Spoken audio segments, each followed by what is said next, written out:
Olá, amigos da Rádio Espiritismo BH. Meu nome é Valdir Pedrosa e apresento o programa Estudando o Evangelho segundo o Espiritismo. Em nossos trabalhos, estamos realizando os estudos acerca do capítulo 15, intitulado Fora da Caridade não há salvação.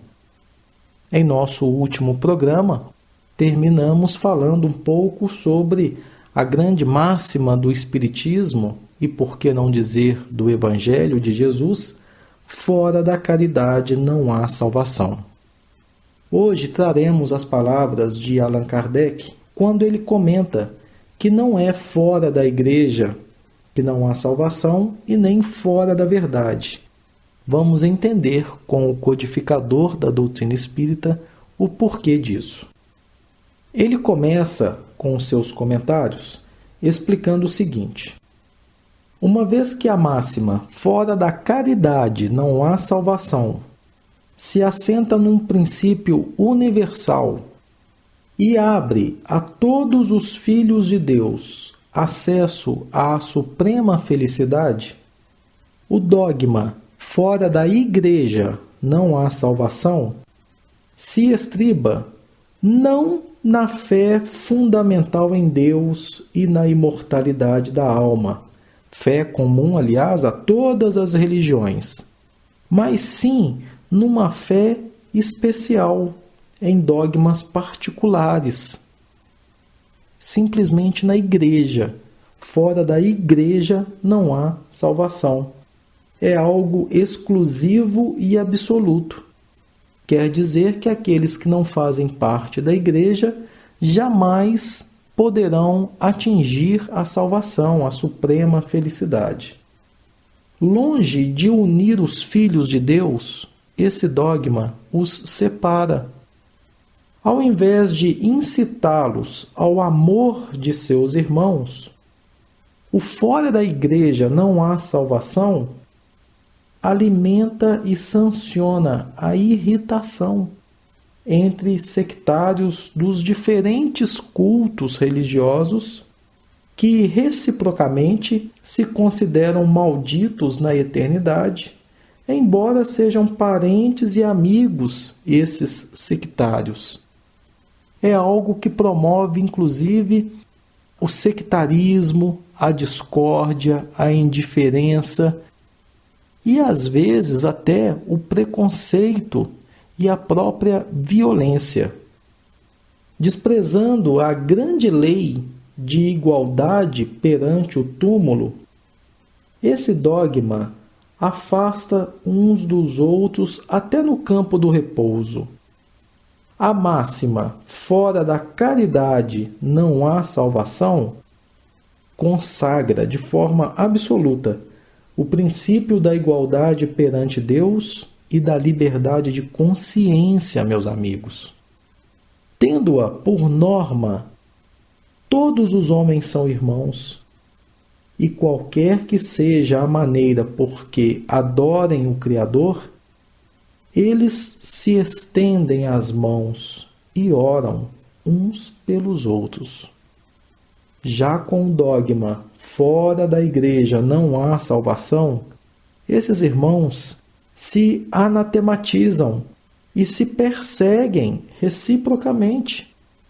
Acabam vivendo como verdadeiros inimigos. O pai não pede pelo filho, nem o filho pelo pai, nem o amigo pelo amigo, uma vez que mutuamente se consideram condenados e sem remissão.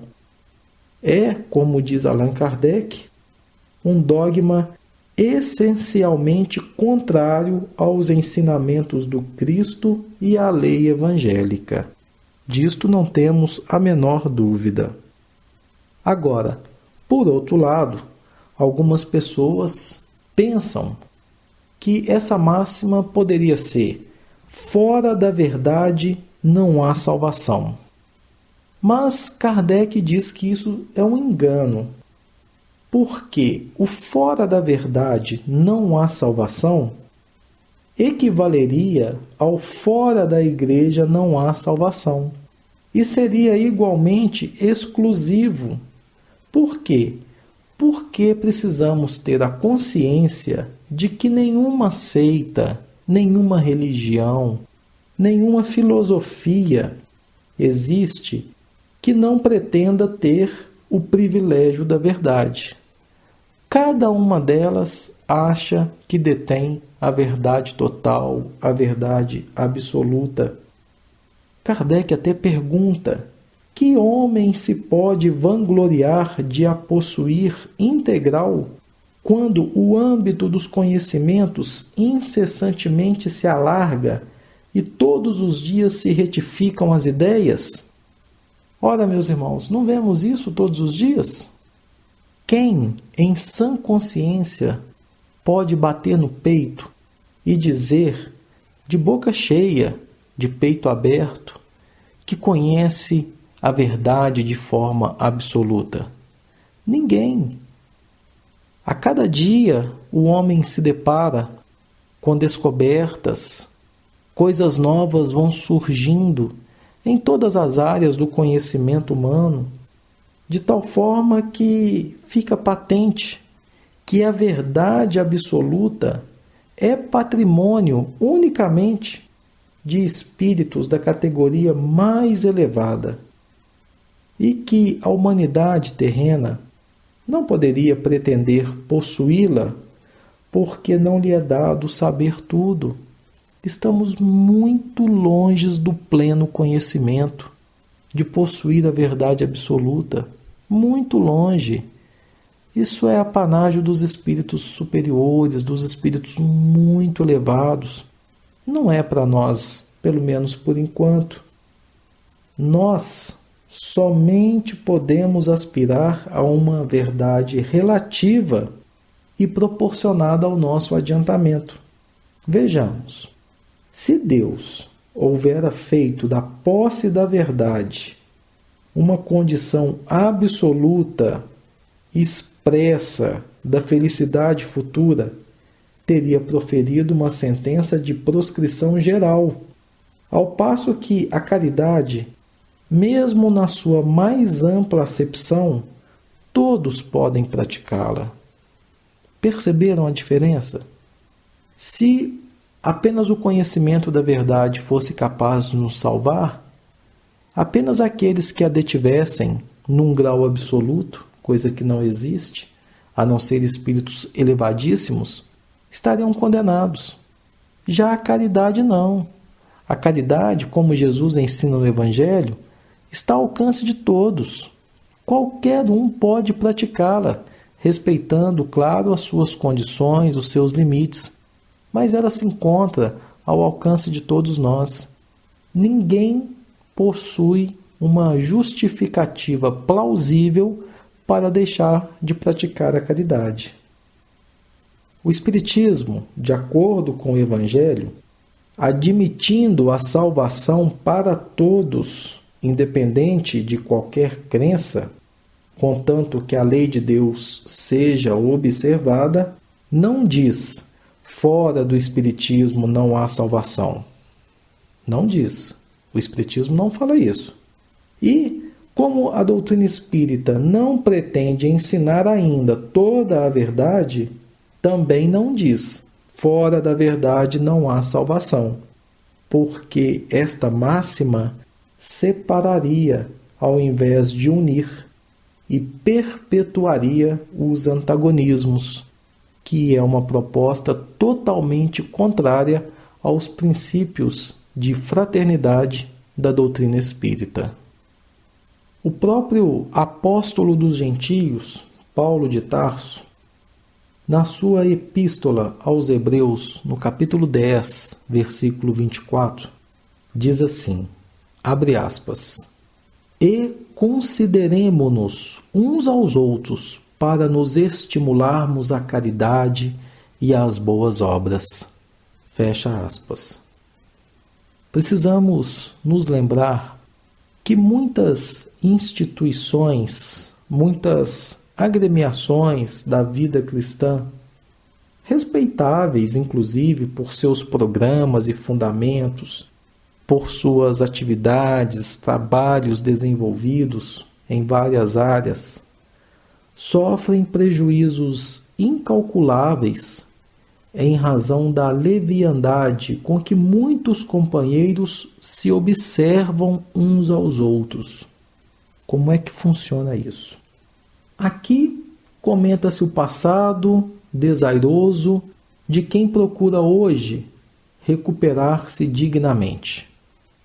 Ali, pequenos gestos infelizes são analisados através das lentes do sarcasmo e também muitas das vezes da crítica azeda. A censura e a reprovação indiscriminadas derramam-se na família de ideal como uma chuva de corrosivos na plantação, aniquilando de forma covarde os germes nascentes, destruindo flores viçosas e envenenando frutos destinados aos celeiros do progresso comum. Ah, minha gente, nunca é demais repetir a necessidade de perdão, de bondade e de otimismo em nossas fileiras e em nossas atividades.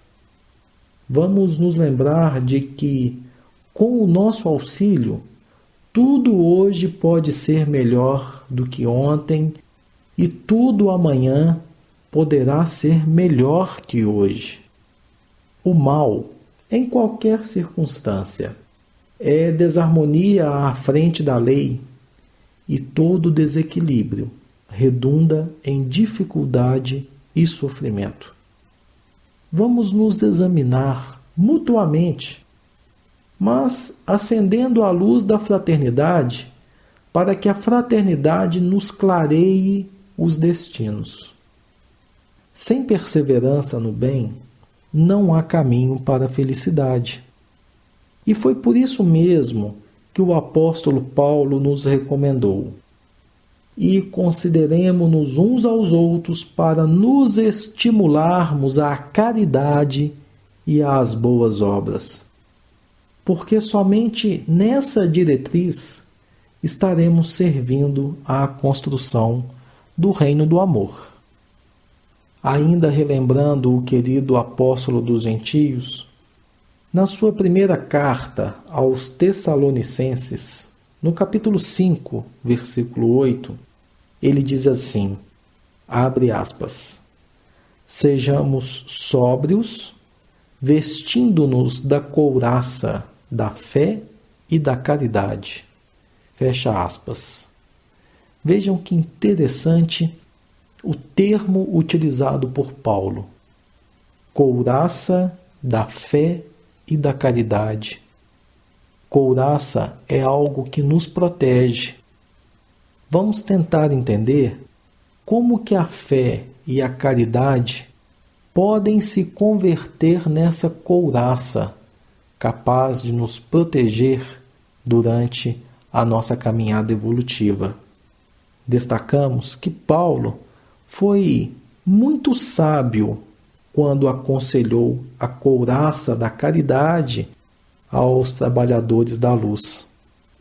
Em favor do êxito desejável na missão de amor a que todos nós nos propomos, em companhia, em parceria com Cristo, antes de tudo, é indispensável preservar o coração. E se não agasalharmos a fonte do sentimento, que é o coração, nas vibrações do amor ardente, servidos por uma compreensão elevada nos círculos da experiência santificante em que nos debatemos no orbe terrestre, é muito difícil vencer na tarefa que o Senhor nos confia. Por que dizemos isso? Porque temos aprendido com Emmanuel que a irritação permanente diante da ignorância adia as vantagens do ensino benéfico. A indignação excessiva perante a fraqueza extermina os germes frágeis da virtude. A ira frequente no campo da luta pode multiplicar-nos os inimigos sem qualquer proveito para a obra a que nos devotamos. Muito pelo contrário, aliás.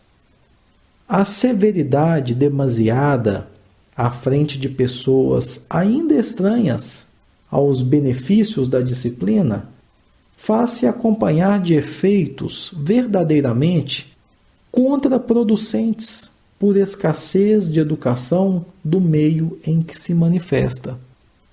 Meus irmãos, compreendendo assim que o cristão se acha num verdadeiro estado de luta, em que por vezes somos defrontados por sugestões da irritação, da indignação, da ira ou da severidade, Paulo, o apóstolo dos gentios, nos receitou a couraça da caridade como uma sentinela defensiva dos órgãos centrais de expressão da vida. Desta forma, é indispensável armar o coração de infinito entendimento fraterno para atender ao ministério em que nos empenhamos. A convicção e o entusiasmo da fé bastam para começar honrosamente, mas para continuar o serviço e terminá-lo com êxito, ninguém, mas ninguém mesmo, poderá prescindir da caridade paciente, benigna e invencível. Mas também Pedro, na sua primeira epístola, no capítulo 4, versículo 8, nos legou algo importante sobre caridade. Ele diz assim, abre aspas, mas, sobretudo, tende ardente caridade uns para com os outros. Fecha aspas. Seja no ambiente profissional, no ambiente familiar, ou mesmo em nossas instituições cristãs de atividades, é sempre bom lembrarmos que não existem tarefas maiores ou menores. Emmanuel nos ensina que todas elas são importantes em significação. Um homem será respeitado pelas leis que implanta, outro será admirado pelos feitos que realiza, mas o legislador e o herói não alcançariam a evidência em que se destacam sem o trabalho humilde do lavrador que semeia o campo e sem o esforço apagado do varredor que contribui para a higiene da via pública. Não devemos nos isolar no orgulho com que muitas vezes presumimos ser superior aos demais. A comunidade é um conjunto de serviço gerando a riqueza da experiência. E nós não podemos esquecer que a harmonia dessa máquina viva depende de cada um de nós. Quando pudermos distribuir o estímulo do nosso entendimento e de nossa colaboração com todas as pessoas, respeitando a importância do nosso trabalho e a excelência do serviço dos outros, a face da terra irá se renovar no rumo da felicidade perfeita que todos almejamos. Para isso, porém, é necessário nos devotarmos à assistência recíproca, à prática da caridade com ardente amor fraterno. Amemos a nossa posição na ordem social, seja ela qual for, por mais singela ou rudimentar, emprestando ao bem, ao progresso e à educação as nossas melhores forças. Seremos compreendidos na medida de nossa compreensão. Vejamos o nosso próximo no esforço que despende E o próximo, identificar-nos-á nas tarefas a que nos dedicamos. Vamos estender nossos braços aos seres que nos cercam e eles nos responderão com o melhor que possuem. O capital mais precioso da vida, meus irmãos, é o capital da boa vontade. Vamos colocá-lo em movimento e a nossa existência estará, com toda certeza, enriquecida de bênçãos e de alegrias, hoje e por todo sempre, onde quer que estivermos. Bem, meus amigos, queridos companheiros da Rádio Espiritismo BH, para interrompermos o programa de hoje sobre caridade, nós trouxemos uma oração ditada pela querida mentora espiritual Meimei, ao médium Francisco Cândido Xavier, que se encontra no livro O Espírito da Verdade e que se chama Oração da Migalha. Vamos acompanhar as doces palavras de Meimei, rogando a Jesus que nos fortaleça para que possamos colocar em prática tudo o que temos aprendido sobre caridade. Ela diz assim, abre aspas, Senhor, quando alguém estiver em oração, referindo-se à caridade, faze que este alguém me recorde, para que eu consiga igualmente ajudar em teu nome. Quantas criaturas me fitam indiferentes e quantas me abandonam por lixo imprestável. Dizem que sou moeda insignificante, sem utilidade para ninguém. Contudo, desejo transformar-me na gota de remédio para a criança doente. Atiram-me à distância quando surjo na forma do pedaço de pão que sobra à mesa. No entanto, aspiro a fazer ainda a alegria dos que choram de fome. Muita gente considera que sou o trapo velho para o esfregão, mas anseio agasalhar os que atravessam a noite de pele ao vento. Outros alegam que sou o resto de prato para a calha do esgoto. Posso converter-me na sopa generosa para alimento e consolo dos que jazem sozinhos, no catre do infortúnio, refletindo na morte. Afirmam que sou apenas migalha e, por isso, me desprezam. Talvez não saibam que, certa vez, quando quiseste falar em amor, narraste a história de uma dracma perdida e, reportando-te ao reino de Deus, tomaste uma semente de mostarda por base de teus ensinos. Faze, Senhor, que os homens me aproveitem nas obras do bem eterno e, para que me compreendam a capacidade de trabalhar, diz-lhes que, um dia, estivemos juntos, em Jerusalém, no templo de Salomão, entre a riqueza dos poderosos e as joias faiscantes do santuário, e conta-lhes que me viste e me abençoaste, nos dedos mirrados de pobre viúva, na feição de um vitém. Fecha aspas. Bem, meus amigos, nós agradecemos a companhia de todos vocês, rogando a Deus que nos abençoe e esperando que estejam conosco no próximo programa.